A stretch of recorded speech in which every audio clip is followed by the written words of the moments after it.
Une raison pour laquelle je vais voir beaucoup de films en anglais, c'est pour mes recherches linguistiques. J'écoute les dialogues et je comptabilise tous les mots d'origine française et leur fréquence. Et c'est assez effrayant, enfin assez frappant en tout cas. À tel point que j'aurais presque envie de renverser la problématique. C'est-à-dire de me demander plutôt combien il y a de mots non français en anglais. Sachant bien entendu que certains termes non français sont récurrents. Et que même s'ils ne sont pas nombreux, ils reviennent très fréquemment. Alors que les mots français sont parfois ponctuels.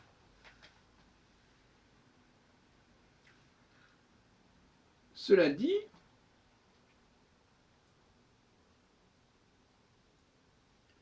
on peut s'apercevoir, j'ai déjà lu plusieurs fois dans les cafés philo Mando que j'anime, et ailleurs, on peut s'apercevoir que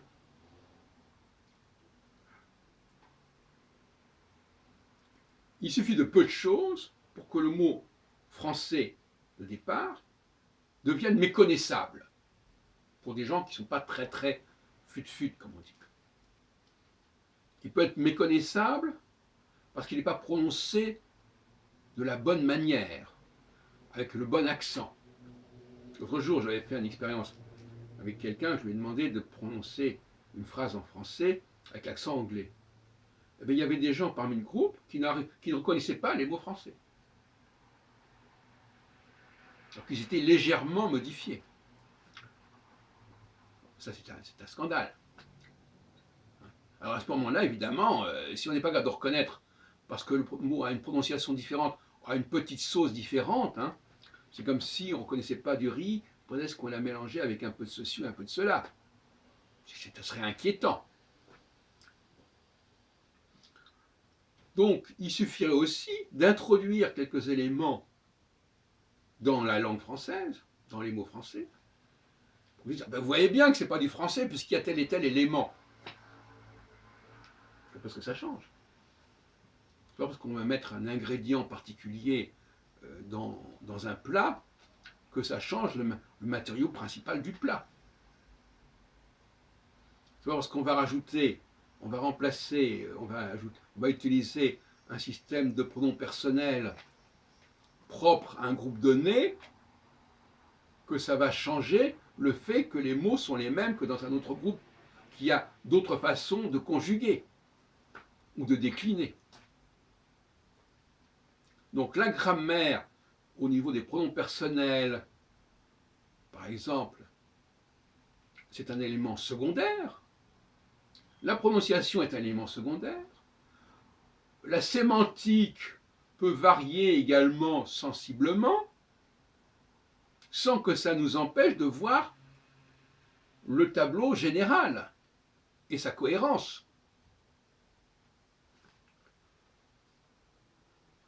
On a l'impression que les gens sont sous-équipés et sous-formés quand il s'agit de comparer les choses. Et ça permet d'expliquer la perpétuation, la pérennisation de certaines croyances, de certains mythes. En tout cas, les gens sont beaucoup plus capables de s'intéresser à ce qui distingue, à ce qui est différent, qu'à ce qui est rapproché et ce qui est semblable.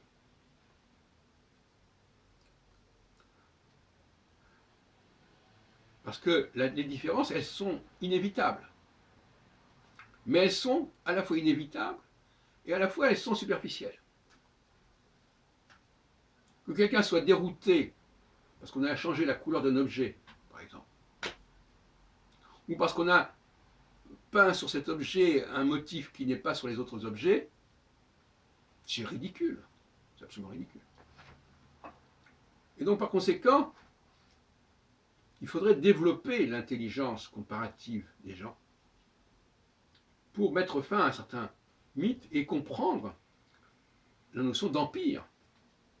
C'est comprendre qu'il y a beaucoup moins de richesse et de diversité qu'on ne le croit. Et que cette diversité, elle est épiphénoménale.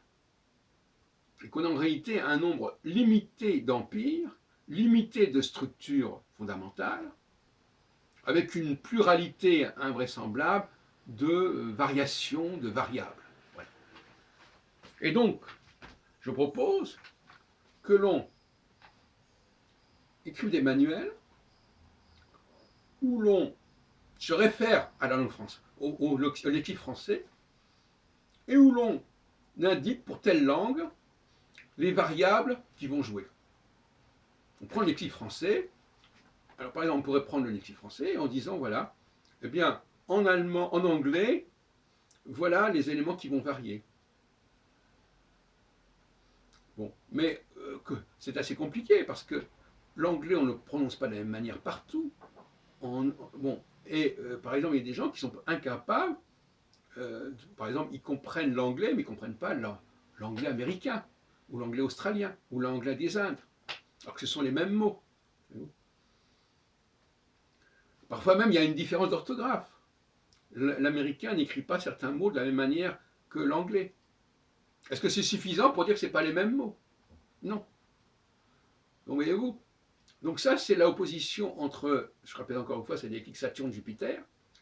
Les gens qui ont une approche globale et qui perçoivent les similitudes, et les gens qui ont une approche très limitée et qui ne perçoivent que les différences.